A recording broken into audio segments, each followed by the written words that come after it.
What's up, class? It's Mr. P. Today we're going to talk about narrative elements, specifically around the plot. And one of the important things I want you to realize is that when we're talking about the plot, we're talking really about the conflict, which is another word for problem, and the resolution. How is it resolved? So this is kind of the story mountain here. The rising action is all the little events that happen as we get up to the most exciting part of the story. And then at the end, this is usually how the problem is solved. And then it's kind of this like end of story kind of feeling at the end. So today we're going to be talking about the conflict in the story, The Secret Garden. All right, so yesterday you read the first couple pages of The Secret Garden, and even in the beginning here, we can see that the conflict is, let's see here. So she's also discovered a mysterious walled-off garden that's been abandoned for 10 years. Mary would love to get inside, so this is what she wants to do, but she hasn't been able to find an entrance. So this is actually following the same format that we've been learning in writing, which is the character wants to, what does she want to do? She wants to find the garden, right? Find the garden.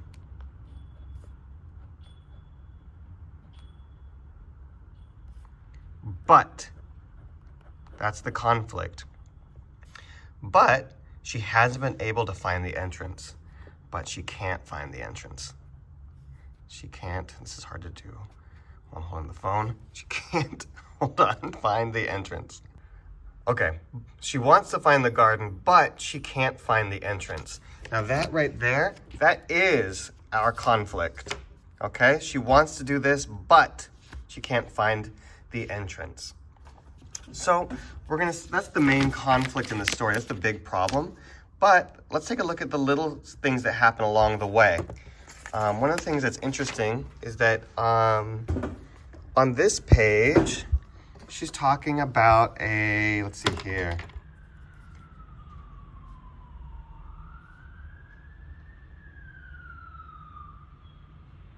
She was talking about a bird. Let me find that. Here we are. There, lo and behold, was the robin.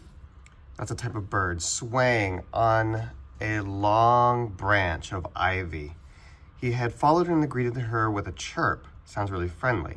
As Mary had skipped toward him, she felt something heavy in her pocket strike against her at each jump. When she saw the robin, she laughed again. You showed me where the key was yesterday. You ought to show me where the door is today. But I don't believe you know.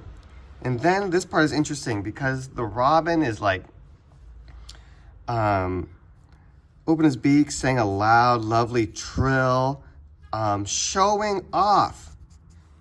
So she thinks that he's showing off. Nothing in the world is quite as adorably lovely as a robin when he shows off. And they are nearly always doing it. So she says, oh, robins are always showing off.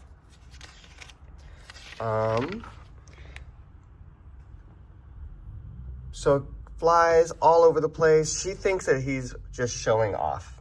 And I think that that's kind of interesting because we know that as the story continues, that's not exactly what the robin is doing. But I don't want to ruin the surprise of this part of the story. So if you haven't read this part yet, it'd be good to read this. All right?